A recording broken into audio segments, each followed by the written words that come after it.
السلام علیکم ناظرین، اس قسط کے آغاز میں امیر بہاؤالدین ارطغرل کو کہتا ہے اب تو تم خوش ہوگے۔ ارطغرل کہتا ہے مجھے کس بات کی خوشی ہوگی، مجھے تو پریشانی ہے کہ ہمارے محنتی لوگوں کا سونا چوری ہو گیا ہے۔ امیر بہاؤالدین کہتے ہیں تم تسلی رکھو، میں وہ سونا تلاش کروں گا اور جس نے چوری کی ہے اس کو لٹکا دوں گا۔ ارطغرل کہتا ہے میں امید رکھتا ہوں کہ اب آپ بہتر کام کریں گے کیونکہ آپ سونے کی حفاظت تو کر نہ سکے۔ پتہ نہیں منگول آپ پر اعتبار کرتے ہیں کہ نہیں۔ بہاؤالدین کہتا ہے کیوں نہیں کریں گے وہ اعتبار، میری وجہ سے ہی وہ ایناگول کو تباہ نہیں کر پا رہے ہیں۔ ارطغرل کہتا ہے دوسرے لفظوں میں آپ نے منگولوں کے حوالے ایناتولیہ کر دیا ہے۔ اتنے میں بیبورق بول پڑتا ہے اور کہتا ہے ارطغرل صاحب ہمیں اس مسئلے کو حل کرنا چاہیے، آپس میں لڑائی نہیں کرنی چاہیے۔ بہاؤالدین بہادر کو کہتا ہے تم فوراً کونیا جاؤ اور ہمارے بہترین سپاہی لے کر آؤ۔ یہ سن کر بہادر وہاں سے چلا جاتا ہے۔ پھر بہاؤالدین کہتا ہے میں آج رات ہی مہمان خانے کی طرف لوٹوں گا۔ بیبورق کہتا ہے میں آپ کے ساتھ چلوں گا، جبکہ ارطغرل اور اس کے سپاہی باہر چلے جاتے ہیں۔ دوسری طرف لب کے قلعے کا منظر دکھایا جاتا ہے۔ اورانوس کہتا ہے ہمارے پاس پورا ایناتولیہ کا سونا اکٹھا ہو گیا ہے حضور، اتنے سونے سے تو ہم اپنے شہنشاہ کا بھی مقابلہ کر سکتے ہیں۔ درگیوس کہتا ہے سونے کے بغیر بھی ہم شہنشاہ کا مقابلہ کر سکتے ہیں۔ اورانوس پوچھتا ہے تو ارطغرل کا کیا کریں گے حضور؟ درگیوس اورانوس کے کہتا ہے ارطغرل کی طرف خبر بھیجو اور کہو آدھا سونا قلعے میں ہے، آ کر وصول کر لے۔ اورانوس کہتا ہے پھر ہم کیا کریں گے حضور؟ درگیوس کہتا ہے ہم اسے یہاں پر ختم کر دیں گے۔ اورانوس کہتا ہے یہ تو سونے سے بھی بڑی کامیابی ہے حضور۔ دوسری طرف اربل خاتون اپنے خیمے میں ٹہل رہی تھی۔ اتنے میں سرما غصے سے آ جاتی ہے اور کہتی ہے یہ کیا ہے باجی؟ اربل خاتون کہتی ہے ہم بیٹھ کے بات کرتے ہیں۔ سرما کہتی ہے تم نے ہمارے روایات کی خلاف ورزی کی ہے۔ اربل خاتون کہتی ہے میں بھی نہیں جانتی تھی سرما، میں نے یہ پہلی مرتبہ سنا ہے۔ سرما کہتی ہے تم جھوٹ بول رہی ہو، میں نے تم سے پہلے بھی پوچھا تھا کہ تم ارطغرل سے پیار کرتی ہو، لیکن تم نے مجھے سچ نہیں بتایا۔ سراہ مہر میں تم نے ارطغرل کو اکیلے میں بات کر کے اسے راضی کر لیا ہے۔ اربل خاتون کہتی ہے سرما بہن میری بات سنیں۔ سرما کہتی ہے اب سے میری کوئی بہن نہیں ہے، اب سے مجھے بہن مت کہنا۔ اتنے میں بیبورق خیمے میں داخل ہوتا ہے اور کہتا ہے یہ کیا تماشا بنا رکھا ہے تم دونوں نے؟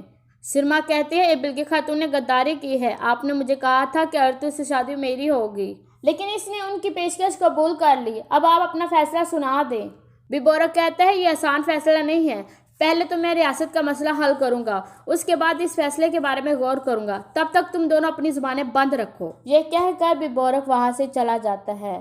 دوسری طرف کائی قبیلے میں حکیم ہرتق کہتا ہے میں بھی آپ کے فیصلے سے حیران ہوں، آپ اس شادی سے کیا حاصل کرنے کی خواہش رکھتے ہیں؟ ارطغرل کہتا ہے میرے دل میں حلیمہ ہے، ایک عورت ہمارے خیمے میں داخل ہو سکتی ہے لیکن میرے دل میں نہیں، یہ فیصلہ میں نے ان سرزمینوں کے لیے کیا ہے۔ سرجان خاتون کہتی ہے تو پھر آپ نے سرما کو چھوڑ کر اربل خاتون کا کیوں نام لیا؟ ارطغرل کہتا ہے میں اربل خاتون کی شادی امیر بہاؤالدین سے روکنا چاہتا ہوں کیونکہ یہ منگولوں کا مضبوط ذریعہ ہے۔ اگر امیر بہاؤالدین اربل خاتون سے شادی کر لیتا تو عمر قبیلے میں منگولوں کی ایک بڑی طاقت مل جاتی، پھر وہ یہاں ہمارا نظام تباہ کر دیتے۔ حکیم ہرتل کہتا ہے انشاءاللہ آپ کا یہ فیصلہ دشمنوں کی چالوں کو تباہ کر دے گا۔ ہیما خاتون کہتی ہے بیٹا اب تمہارے بیٹے بڑے ہو چکے ہیں، تم ان کو بھی بتاؤ کہ تم البلگی خاتون سے شادی کر رہے ہو۔ عثمان یہ بات سن لیتا ہے اور کہتا ہے بابا کیا آپ البلگی خاتون سے شادی کر رہے ہیں؟ عثمان تم اپنے بھائیوں کو اپنے خیمے میں اکٹھا کرو، میں تم لوگوں سے بات کرنا چاہتا ہوں۔ تھوڑی دیر بعد ارطغرل اپنے بیٹوں کے خیمے میں آتا ہے۔ ارطغرل کہتا ہے آؤ ہم مل کر بیٹھتے ہیں۔ پھر سب ایک جگہ مل کر بیٹھ جاتے ہیں۔ گندوز کہتا ہے کیا عثمان ٹھیک کہہ رہا ہے بابا، کیا آپ البلگی خاتون سے شادی کر رہے ہیں؟ ارطغرل کہتا ہے ہاں بیٹا یہ سچ ہے۔ گندوز کہتا ہے ساوچی اور عثمان نے ہماری والدہ کو نہیں دیکھا بابا، لیکن میں نے انہیں بہت اچھی طرح سے دیکھا ہے، اس لیے اس خیمے میں کسی اور عورت کو دیکھنا ہمارے لیے بہت مشکل ہے۔ ارطغرل کہتا ہے میں تم لوگوں کی پریشانی سمجھ سکتا ہوں بیٹا، لیکن تمہیں بھی اس بات کو سمجھنا پڑے گا کیونکہ یہ میں نے اپنے قبیلے اور ہمارے مستقبل کے لیے کیا ہے۔ عثمان پوچھتا ہے پر البلگی خاتون سے شادی کا کیا مقصد ہے؟ ارطغرل ایک نقشہ نکال کر کہتا ہے ہمارے مغرب میں منگول اور مشرق میں سلجوق ریاست ہے، ہم درمیان میں کھڑے ہیں، منگول اور بازنطین ہمارے قریب آتے جا رہے ہیں کیونکہ وہ ہمارے تمام ترک قبیلوں کو اکٹھا نہیں نپٹنا چاہتے، اس لیے وہ ہم سب کو علیحدہ علیحدہ کرنا چاہتے ہیں، اس لیے وہ فتنے پھیلاتے ہیں، ہمیں ان کے فتنے کو روکنا ہوگا اور آپس میں متحد ہونا ہوگا۔ ہم نے اپنی نئی ریاست کے بیج بو دیے ہیں، شاید میں اس نئی ریاست کو نہ دیکھ سکوں لیکن انشاءاللہ تم لوگ اسے ضرور دیکھو گے۔ اس کے بعد صبح ہو جاتی ہے۔ امیر بہاؤالدین اور بیبارک مہمان خانے پہنچ چکے تھے۔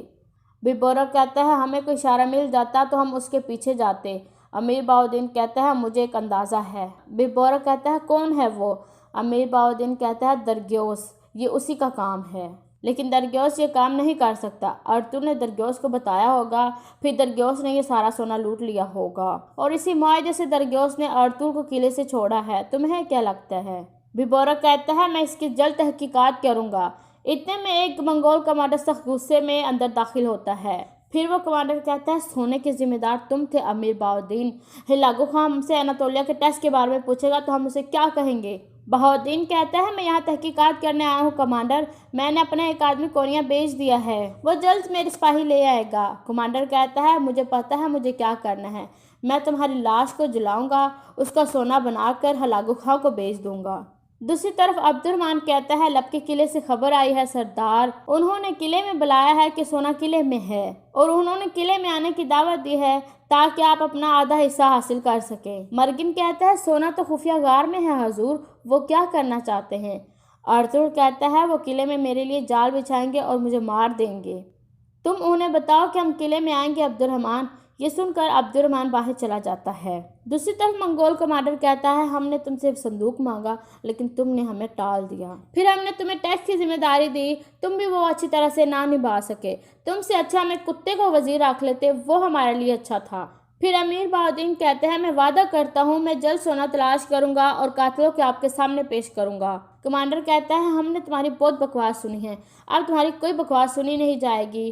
پھر کمانڈر اپنے سپاہیوں کو حکم کرتا ہے اسے قلین میں لپیٹ کر گھوڑوں کے نیچے پھینک دو۔ سپاہی اسے لے کر باہر جانے لگتے ہیں تو امیر بہاؤالدین کہتا ہے یہ سب ارطغرل نے کیا ہے۔ یہ سن کر سپاہی کہتا ہے رک جاؤ۔ کمانڈر کہتا ہے ارطغرل اس کام کے پیچھے کیسے ہو سکتا ہے؟ بہاؤالدین کہتا ہے کہ ہمیں یہ شک نہیں ہے کہ صندوق ارطغرل کے پاس ہے، اس نے ہمارے گشت والے سپاہیوں کو بھی مارا تھا، مجھے وقت دو، میں سب کچھ ثبوت اکٹھے کر کے تمہارے سامنے رکھوں گا۔ کمانڈر کہتا ہے تم ہر الزام کے پیچھے ارطغرل کا نام لے رہے ہو، یہ تمہاری نااہلی ہے، تمہارے پاس پورا اختیار تھا، تم ابھی تک ارطغرل سے کیوں نہیں نپٹ سکے؟ بہاؤالدین کہتا ہے ارطغرل سے میں نپٹ لوں گا، یہ صرف میں ہی سنبھال سکتا ہوں۔ پھر کمانڈر کہتا ہے اسے کمرے میں قید کر لو۔ یہ سن کر سپاہی اسے کمرے میں لے جاتے ہیں۔ پھر بیبارک اس کے پیچھے جانے لگتا ہے تو کمانڈر اسے روک لیتا ہے اور کہتا ہے الباسی ہم نے تم سے بات کرنی ہے۔ پھر بیبارک رک جاتا ہے۔ دوسری طرف سلما خاتون مینگو کو پکڑ لیتی ہے اور کہتی ہے کہ تم نے مجھ سے جھوٹ بولا، میں نے تم سے اور اپنی بہن دونوں سے پوچھا تھا، تم جانتی تھی کہ ارطغرل صاحب اس کا ہاتھ مانگنے والے ہیں۔ مینگو کہتی ہے میں کچھ نہیں جانتی خانم، میں قسم کھاتی ہوں۔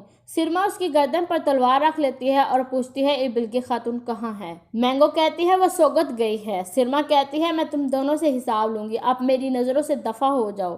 یہ سن کر مینگو وہاں سے چلی جاتی ہے۔ دوسری جانب سوگوت میں البلگی خاتون ارطغرل سے ملتی ہے۔ ارطغرل اسے خوش آمدید کہتا ہے۔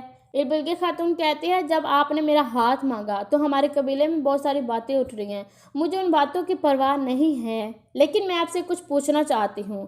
ارطغرل صاحب کہتے ہیں بتاؤ کیا بات ہے؟ بلکہ خاتون کہتی ہے آپ نے میرے بھائی سے میرا ہاتھ کیوں مانگا ارطغرل صاحب؟ ارطغرل کہتا ہے آپ کا بھائی اور میں دونوں قبیلوں میں بھائی چارے کو مضبوط بنانا چاہتے ہیں، اس لیے میں نے آپ کا ہاتھ مانگا مناسب سمجھا۔ بلکہ خاتون کہتی ہے کیا ہماری شادی کا مقصد صرف ہمارے قبیلوں کا مفاد ہے؟ کیا آپ کے دل میں میرے لیے کوئی جگہ ہے؟ ارطغرل کہتا ہے دل کا تابع ہونا ضروری نہیں ہے، نہ ہی دل میں کسی کا پیار ڈالنا آسان ہوتا ہے اور نہ ہی مٹانا آسان ہوتا ہے۔ ہماری شادی کی بنیاد دونوں قبیلوں کا اتحاد ہوگی، ہماری شادی صرف اسی مقصد کے لیے ہوگی۔ بلکہ خاتون کہتی ہے اگر میرے بھائی نے انکار کر دیا تو؟ ارطغرل کہتا ہے کیا آپ کا بھائی دونوں قبیلوں کا اتحاد نہیں چاہتا؟ اگر وہ واقعی اتحاد چاہتا ہے تو وہ مان جائے گا۔ پھر بلکہ خاتون کہتی ہے کیا آپ کے بیٹے مان جائیں گے؟ ارطغرل کہتا ہے یہ وقت ان کے لیے آسان نہیں ہوگا، لیکن آہستہ آہستہ وہ سمجھ جائیں گے۔ کیا آپ انہیں صبر سے برداشت کر لو گے؟ بلکہ خاتون کہتی ہے ہاں میں کر لوں گی، میں اپنے وعدے پر قائم ہوں، امید کرتی ہوں کہ آپ بھی اپنے وعدے پر قائم ہوں گے۔ ارطغرل کہتا ہے جب کوئی انسان وعدہ کرتا ہے یا زبان دیتا ہے وہ اپنی زبان پر پکا رہتا ہے، ہم ہمیشہ اپنے الفاظ پر قائم رہتے ہیں۔ یہ سن کر بلکہ خاتون وہاں سے چلی جاتی ہے۔ بلکہ خاتون باہر آتی ہے تو اس کا سامنا عثمان سے ہوتا ہے۔ بلکہ خاتون کہتی ہے عثمان تمہیں دیکھے کافی عرصہ ہو گیا ہے، کیا آپ ٹھیک ہیں؟ عثمان کہتا ہے ہم بالکل ٹھیک نہیں ہیں، ہم نے اپنے خیموں میں آپ کو دوست بنانے کے لیے اجازت دی تھی اور ہم نے آپ کو عزت دی، لیکن آپ تو ہماری والدہ کی جگہ لینا چاہتی ہیں، میں یہ قبول نہیں کر سکتا۔ بلکہ خاتون کہتی ہے تم مجھ پر بہتان لگا رہے ہو عثمان، یہ رشتہ دونوں قبیلوں کی رضا کے لیے ہوا ہے۔ عثمان کہتا ہے لیکن میری رضا اس میں نہیں ہے، ہمارے قبیلے میں آپ کی کوئی جگہ نہیں ہے، آپ اپنے قبیلے میں ہی رہو۔ بلکہ خاتون اسے بہت سمجھانے کی کوشش کرتی ہے لیکن عثمان نہیں مانتا۔ یہ کہہ کر عثمان وہاں سے چلا جاتا ہے۔ اندر ارطغرل حلیمہ سلطان کا دوپٹہ لے کر اسے یاد کر رہا تھا اور ارطغرل کہتا ہے میں نے جو بھی کیا ہے وہ اپنے مقصد کو زندہ رکھنے کے لیے کیا ہے حلیمہ۔ دوسری طرف منگول کمانڈر بیبورک سے پوچھتا ہے تمہیں کیا لگتا ہے کہ اس واقعے کے پیچھے ارطغرل ہے؟ بیبورک کہتا ہے یہ امیر بہاؤالدین کا اندازہ ہے، لیکن ہمیں اندازہ نہیں اشاروں کو نظر رکھنا چاہیے، یہ کام بہاؤالدین آسانی سے کر سکتا ہے۔ کمانڈر کہتا ہے اب یہ کام بہاؤالدین نہیں کرے گا بلکہ تم کرو گے، تم نے جو بھی کام کیے ہیں بہت اچھے طریقے سے کیے ہیں، تم نے تمام باغی قبیلوں کو ختم کر دیا اور ان کے اندر ہمارا خوف پیدا کیا، اب تم ارطغرل کا خاتمہ کرو گے۔ بیبورک پوچھتا ہے تو امیر بہاؤالدین کا کیا ہوگا؟ کمانڈر کہتا ہے اس کا وقت گزر چکا ہے، وہ کچھ عرصہ یہاں رہے گا پھر اسے سزا دی جائے گی، تم اپنی ذمہ داری کے بارے میں سوچو۔ ارطغرل کے بھائی ابھی تک زندہ ہیں، صندوق غائب ہے اور اب یہ ٹیکس کا مسئلہ، اب یہ سب کچھ تم کرو گے۔ بیبورک کہتا ہے میں جانتا ہوں کہ مجھے کیا کرنا ہے، آپ فکر مت کریں۔ اس کے بعد لپکے قلعے کا منظر دکھایا جاتا ہے۔ اورانوس درگیوس کو کہتا ہے سب تیاریاں مکمل ہیں حضور، جب ارطغرل اور اس کے سپاہی آئیں گے تو ہم انہیں قتل کر دیں گے، کیا آپ ارطغرل کو کوئی خاص موت دیں گے؟ درگیوس کہتا ہے میرا کوئی ایسا مقصد نہیں ہے، لیکن اسے مارنے سے پہلے میں درگیوس کا چہرہ اسے ضرور دکھاؤں گا جس نے سوگوت کو اس کے لیے جہنم بنا دیا۔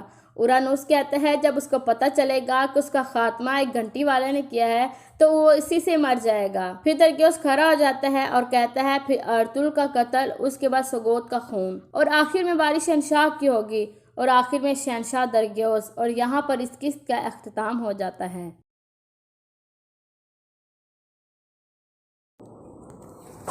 اللہ تعالیٰ ایک ہے، اس کی ذات اعلیٰ و افضل ہے اور ہماری محبوب حق ہے، ہم صرف اسی کی عبادت کرنی چاہیے۔ اللہ تعالیٰ نے صرف 6 دن میں زمین اور اوپر تلے 7 آسمان پیدا کیے، جتنی چیزیں ان کے درمیان ہیں سب کو، اور اس کے علاوہ تمام انسان، فرشتے، جنات، چرند پرند، اڑنے والے، رینگنے والے، تیرنے والے، سب جاندار اور جانوروں کو اللہ پاک ہی نے پیدا کیا۔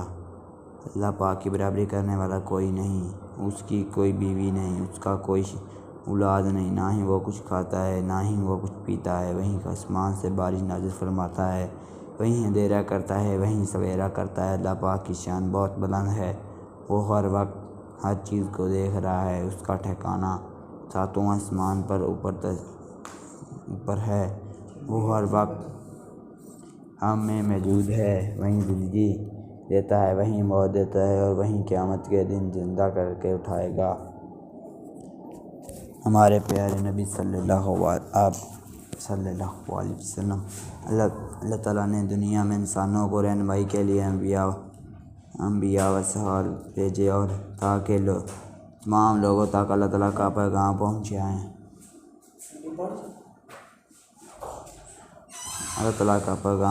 سب سے آخر میں حضرت محمد صلی اللہ علیہ وسلم دنیا میں رحمت بن کر تشریف لائے۔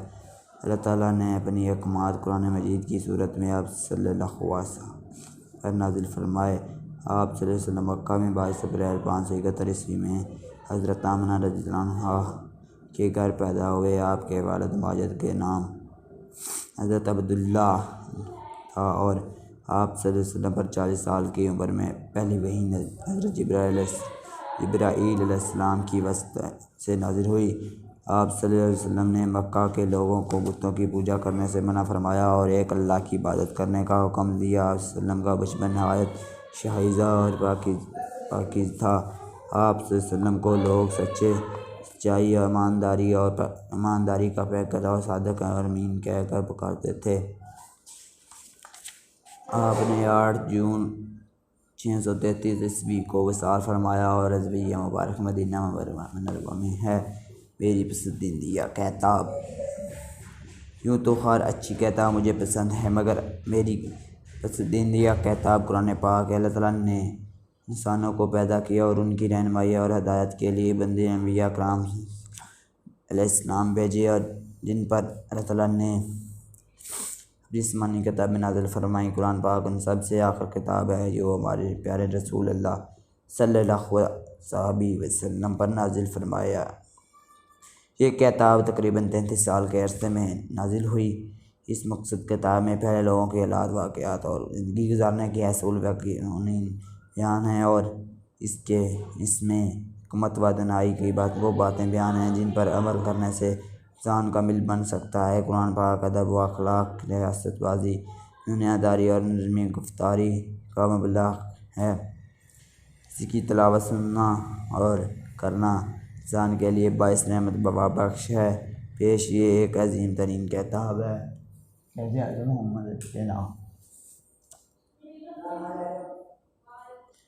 25 دسمبر 1876 عیسوی کو کراچی میں پیدا ہوئے۔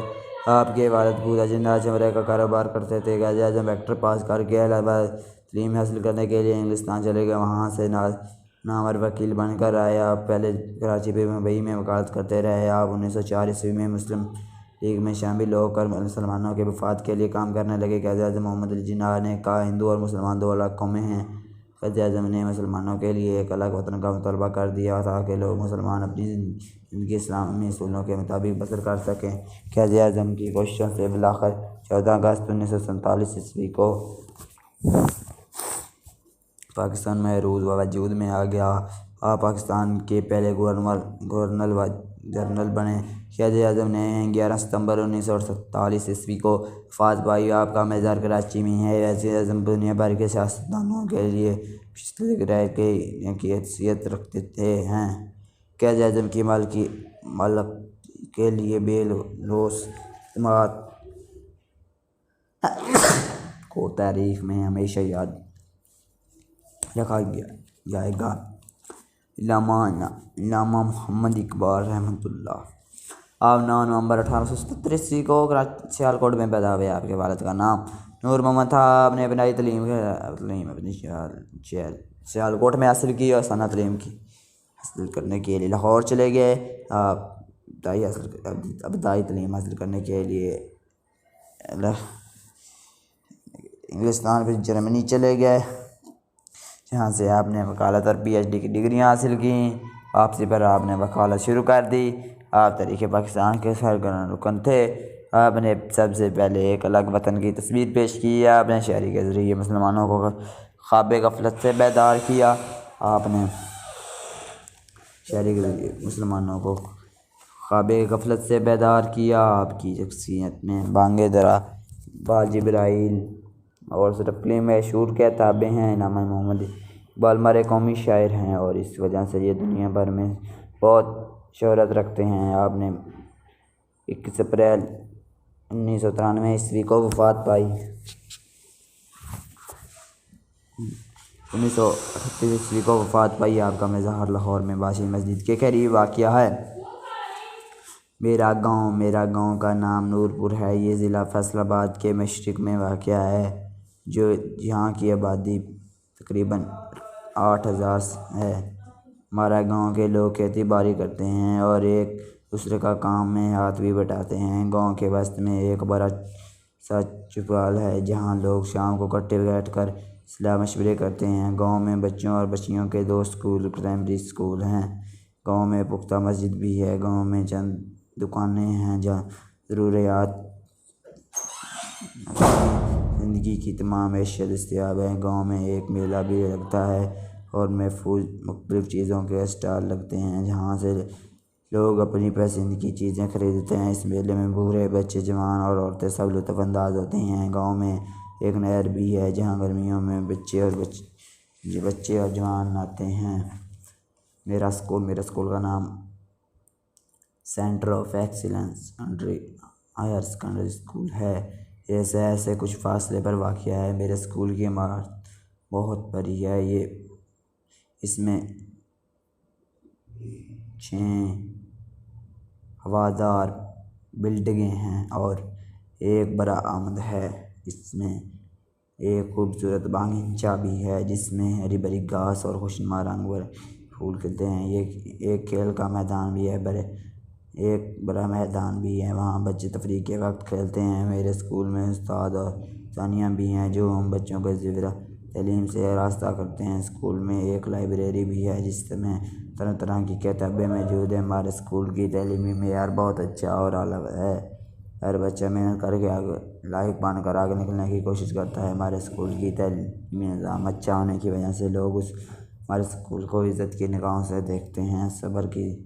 صبح کی سیر انسان اپنی صحت برقرار رکھنے کے لیے اپنی خوراک اور تازہ آب و ہوا کی ضرورت کرتی ہے۔ صبح سویرے اٹھ کر سیر کرنا صحت کے لیے بہت مفید ہے۔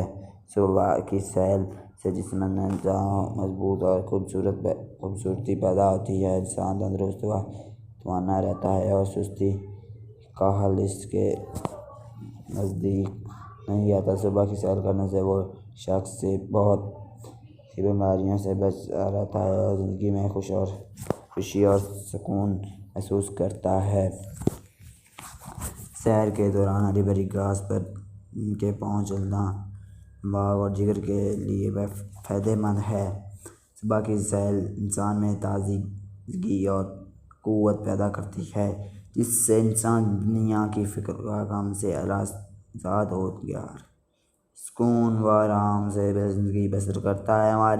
ہمیں ہر روز صبح کی نماز پڑھ کر سیر کرنے نکل جانا چاہیے۔ صبح سیر کی عادت میں سب چھوٹے بڑوں کو اپنانی چاہیے۔ کہاوت ہے کہ جہان ہے تو جہاں ہے۔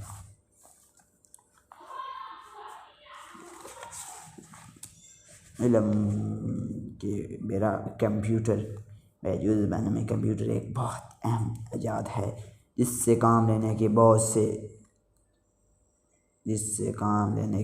سے کام کر سکتے ہیں اور ہم بہت سے مسائل حل کر سکتے ہیں۔ پوری دنیا کی انسانیت کو ایک دوسرے سے نزدیک لانے میں کمپیوٹر نے بہت اہم کردار ادا کیا ہے۔ اس کی بنیاد 4 حصوں میں ہوتی ہے: اسکرین، CPU، کی بورڈ اور ماؤس وغیرہ، اور اس کے 2 شکلیں ہوتی ہیں: tower case, Davy case. Top case دونوں کی اونچائی اور چوڑائی میں فرق ہوتا ہے۔ کی بورڈ ٹائپ رائٹنگ کی طرح کام کرتا ہے اور ماؤس سے بھی کام لیا جاتا ہے۔ بینکوں کا لین دین، بجلی، سوئی، گیس اور ٹیلی فون کے بل وغیرہ کمپیوٹر پر بناتے ہیں۔ اردو اور انگلش میں چھپنے والی کتابیں بھی کمپیوٹر پر بنتی ہیں۔ اگر انسان گھر میں اکیلا ہو تو وہ انٹرنیٹ پر تفریح حاصل کر سکتا ہے اور کوئی بھی اچھا پروگرام اور کوئی دوسری چیز دیکھ کر لطف اندوز ہو سکتا ہے۔ علم کے فائدے۔ علم کا مطلب ہے جاننا۔ جو انسان جتنا بھی زیادہ جان سکے اتنا ہی اس کے لیے اچھا ہے۔ علم حاصل کرنے کے لیے عمر کی کوئی حد نہیں۔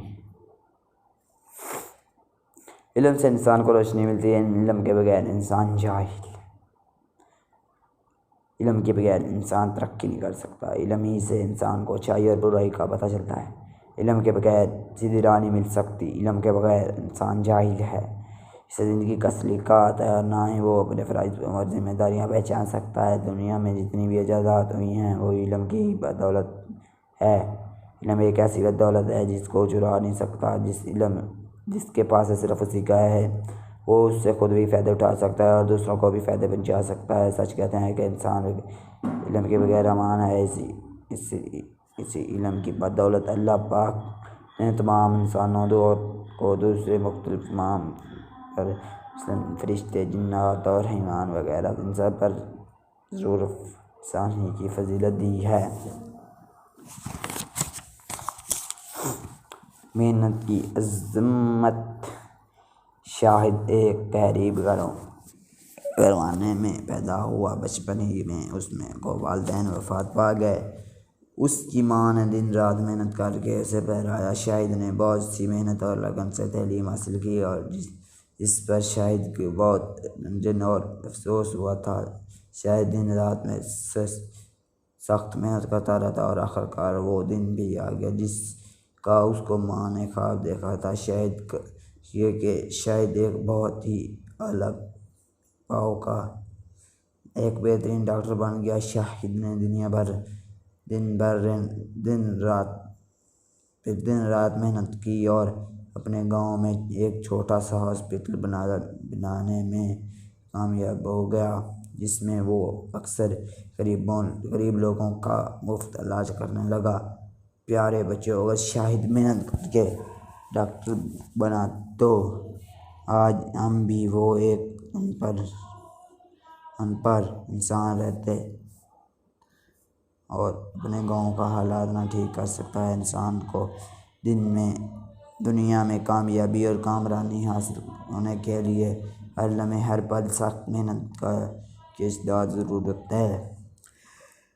تاریخی مقام کی تحریک۔ لاہور پاکستان کا دوسرا بڑا شہر، یہ ایک بہت قدیم تاریخی شہر ہے۔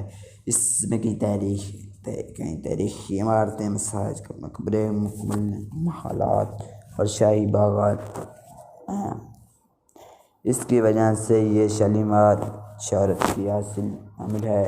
اس شہر میں جہانگیر کا مقبرہ، شاہی قلعہ، شالیمار باغ، بادشاہی مسجد اور دریا راوی کا کنارے کے کنار بازار کی عالی شان عمارتیں۔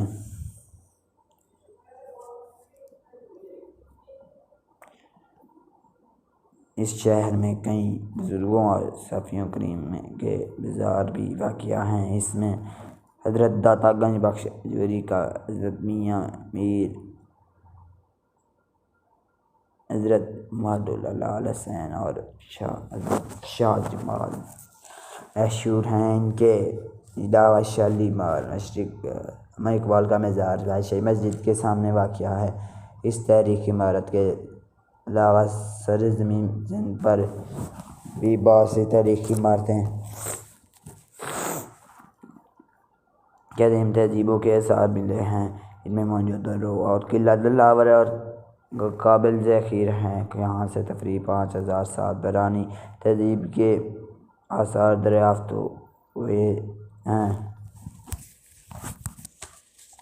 میلے کی آنکھ دیکھیں۔ اعلیٰ بزرگان دین اور صوفیان کریم کے مزارات پر ہونے والی عرس کی تقریب میں مذہبی رسومات کے ساتھ تفریح بھر پروگرام بھی شامل ہوتے ہیں۔ جسے میلے کا نام دیا جاتا ہے۔ ہمارے ملک میں میلے کا عام رواج ہے۔ کوئی قصبہ، شہر یا گاؤں ایسا نہیں جہاں ہر سال کوئی نہ کوئی میلہ نہ لگتا ہو۔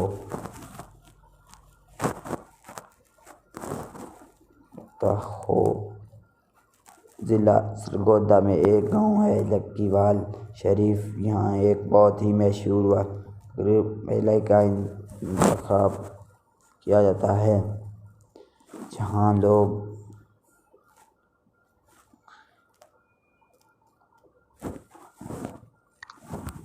میلے کا انتخاب کیا جاتا ہے۔ یہاں ایک مشہور ولی اللہ کا مزار ہے جن کا نام پیر فضل شاہ ہے۔ یہاں ان کی عقیدت مند دور دراز علاقوں سے جو خدا جوگ ان کے عرش اور میلے میں بڑے شوق سے شرکت کرتے ہیں۔ یہاں بہت دھوم دھام سے میلہ لگتا ہے۔ یہاں ہر طرح مختلف دکانیں سجی ہوتی ہیں۔ ان دکانوں پر مٹھائی، سموسے، پکوڑے، جلیبیاں، بچوں کے کھلونے اور بہت ساری چیزیں کی دکانیں لگتی ہیں۔ ایک مرتبہ ہم اس میلے پہ پہنچ گئے۔ وہاں لوگوں کو بے پناہ بھی تھا۔ ڈینگی کیسے پھیلتا ہے؟ ڈینگی ایک خطرناک مچھر کا نام ہے۔ ہمیں اپنی ارد گرد کے ماحول کو صاف ستھرا رکھنا چاہیے تاکہ کسی قسم کا گندگی نہ پھیلے، کیونکہ زندگی طرح بیماریاں گندگی اور بدبوداری مختلف انہیں سے جنم لیتی ہیں۔ ڈینگی مچھر میں ایک بہت صرف گندگی پیدا ہی نہیں بلکہ بعض اوقات صاف پانی کے اوپر بھی بیٹھ جاتا ہے، تو ہمیں چاہیے کہ ہم استعمال کے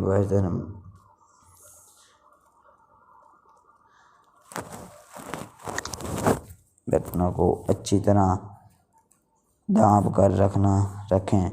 اگر ہم اپنے گھر میں زیادہ عرصے سفید یا پینٹ کروائیں تو بھی ڈینگی چٹکی پھیلنے کا خدشہ ہے، کیونکہ دیواریں میلی ہونے کی وجہ سے یہ مچھر اپنی مسکن بنا سکتا ہے۔ اگر ہم اپنی گلی محلے میں زیادہ دیر تک سپرے نہ کروائیں تو بھی ڈینگی مچھر کا پھیلنے کا خطرہ رہے گا۔ اپنے گھروں اور اسکولوں میں اور تمام احتیاطی استعمال کرنے چاہیے تاکہ ڈینگی مچھر نہ پیدا ہو سکے۔ صفائی نصف ایمان ہے۔ تندرستی، صفائی اور صحت لازمی ہے۔ واقعی اگر انسان صحت مند ہے تو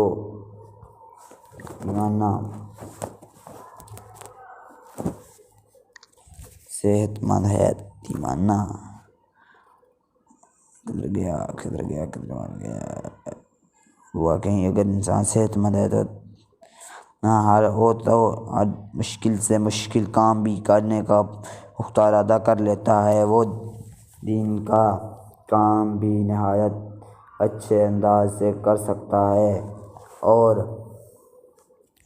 دنیا کے کام بھی حسن طریقے سے سر انجام دے سکتا ہے۔ صحت مند رہنے کے لیے آپ کو مدعو کا استعمال اور جن اشیاء سے آپ کی صحت کو نقصان ہو سکتا ہے ان سے پرہیز کرنا ضروری ہے۔ صحت مند رہنے کے لیے صاف ستھرا اشیاء کا استعمال بہت ضروری ہے۔ حدیث مبارک ہے کہ صفائی نصف ایمان ہے۔ ہمیں اپنے گھروں، گلی اور محلے کے صاف ستھرا رکھنا چاہیے۔ ہمیں اپنی گلیوں بازاروں میں گندگی نہیں پھیلانی چاہیے اور کیڑا کرکٹ وغیرہ اپنے گھروں کے باہر نہیں پھینکنا چاہیے، کیونکہ گندگی اور غلطی سے بعض امراض پھیلنے کا خدشہ ہوتا ہے جن سے ہمیں لوگوں طرح طرح کی بیماریاں میں جیسے خارشہ، معدے اور جگر کے مریض وغیرہ میں مبتلا ہو سکتے ہیں۔ عید الفطر ہر مسلمان لوگ رمضان المبارک میں روزے رکھنے کے بعد فوراً ایک مذہب خوشی کی تہذیب مناتا ہے جسے عید الفطر کہا جاتا ہے۔ یہ مذہب تہذیب تراہت عالمگیر کو منائی جاتی ہے۔ اس دن تمام فرزندین اپنی اسلامی نماز عقیدہ ادا کرنے کے مساجد کی طرف جاتے ہیں، جہاں وہ نماز عید کے بعد اپنی روزوں کو قبولیت اور بخشش کرنے کی دعا کرتے ہیں۔ اس کے علاوہ ملکی ترقی اور خوشحالی اور معاشرتی میں امن پیدا ہونے کا خاطر دعا مانگتا ہے۔ نماز ادا کرنے کے بعد لوگ ایک دوسرے سے بغل قضا ہو کر گلے ملتے ہیں اور ایک دوسرے کے ساتھ مصافحہ اور سلام کرتے ہیں۔ اس کے علاوہ وہ ایک دوسرے کو خیر دریافت کرتے ہیں۔ پھر تمام لوگ اپنے گھروں کو لوٹتے ہوئے اللہ اکبر کی تسبیح بیان کرتے ہیں۔ جو اس روز بچوں کو خوشی نہیں ہوتی ہے۔ بچے نئے کپڑے اور جوتے پہنتے ہیں، بازار میں جا کر طرح طرح کی اشیاء خرید کر کھاتے ہیں۔ عید الاضحیٰ کا تہوار 10 ذی الحجہ کو منایا جاتا ہے۔ عید الاضحیٰ کے دن مسلمان لوگ بکریاں، دمبے، گائے اور اونٹ کی قربانیاں کرتے ہیں۔ یہ تہذیب بہت اسلامی تہذیب کی عکاسی کرتے ہیں۔ اس تہوار کا مقصد اضحیٰ کے دن میں رہنے ہوئے مشرک چاندنی کا حصول ہے۔ درحقیقت عید الاضحیٰ حضرت اسماعیل علیہ السلام کی عظیم قربانی کی ہمیں یاد دلاتی ہے۔ جب حضرت ابراہیم علیہ السلام نے اللہ تعالیٰ کے حکم سے اپنے بیٹے حضرت اسماعیل علیہ السلام کو اللہ کے راہ میں قربان کرنے کے زمین پر لٹا دیا، اپنی آنکھ پر پٹی باندھ لی۔ حضرت ابراہیم علیہ السلام کا یہ عمل اللہ تعالیٰ کو پسند آ گیا۔ اس دن سے ذی الحجہ کا تہوار شروع ہو گیا۔ عید الاضحیٰ ہمیں ایک دوسرے کے اظہار اور قربانی کا درس دیتی ہے۔ اس دن لوگ نماز عید الاضحیٰ ادا کرنے کے مساجد بھی جاتے ہیں اور وہاں نماز عید ادا کرنے کے بعد دعا مانگتے ہیں۔ لوگوں کو ایک دوسرے سے باز گیر ہو کر ملتے ہیں اور قربانی کی مبارکباد دیتے ہیں۔ کہانیاں۔ ایک لڑکا اور ریچھ۔ کسی گاؤں میں 2 دوست رہتے تھے۔ ایک دفعہ دونوں سفر پر روانہ ہوئے۔ راستے میں ایک جنگل آ گیا اور وہاں کچھ دیر آرام کرنے کے لیے لیٹ گئے۔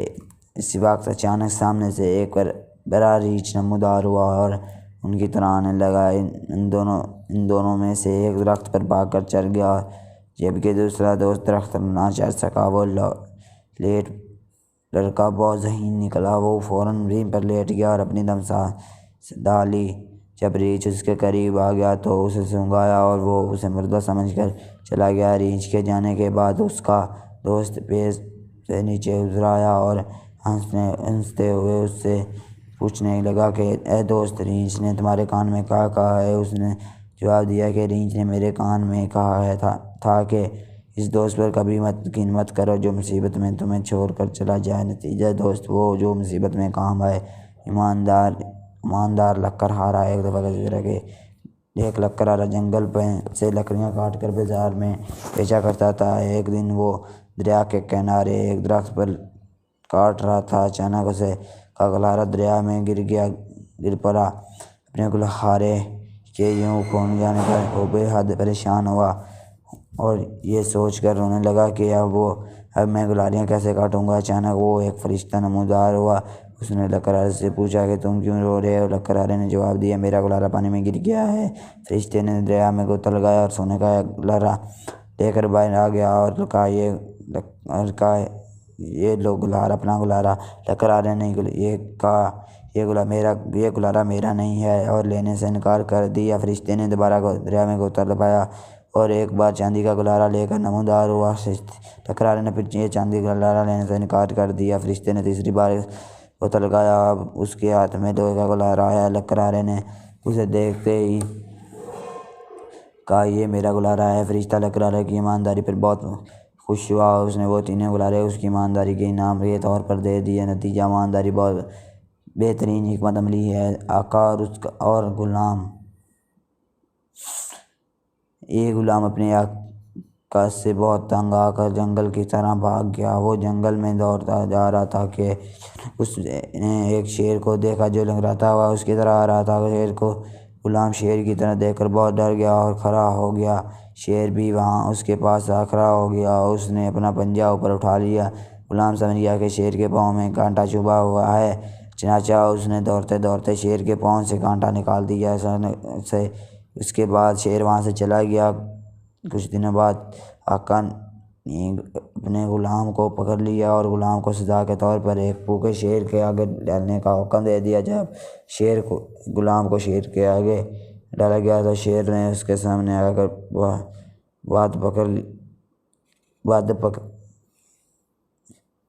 پکڑ لیا اور نہ کھایا بلکہ پیار سے دم لانے اور چاٹنے لگا، کیونکہ شیر نے اس غلام کو پہچان لیا۔ شیر کے ذہن میں آ گیا کہ اس نے میرے ساتھ ایک بھلا کیا، دراصل وہ شیر تھا جس کے پاؤں سے غلام نے کانٹا نکالا تھا۔ نتیجہ کربلا 100 بلا کسان اور اس کے بیٹے۔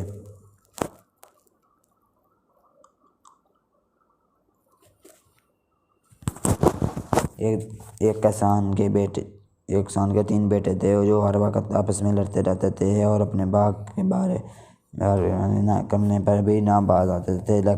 آخرکار ایک دن باپ نے اپنے بیٹوں کو بلایا اور انہیں لکڑیاں کاٹنے پر ایک ایک کر کے توڑنے کا کہا۔ انہوں نے آسانی سے توڑ ڈالی۔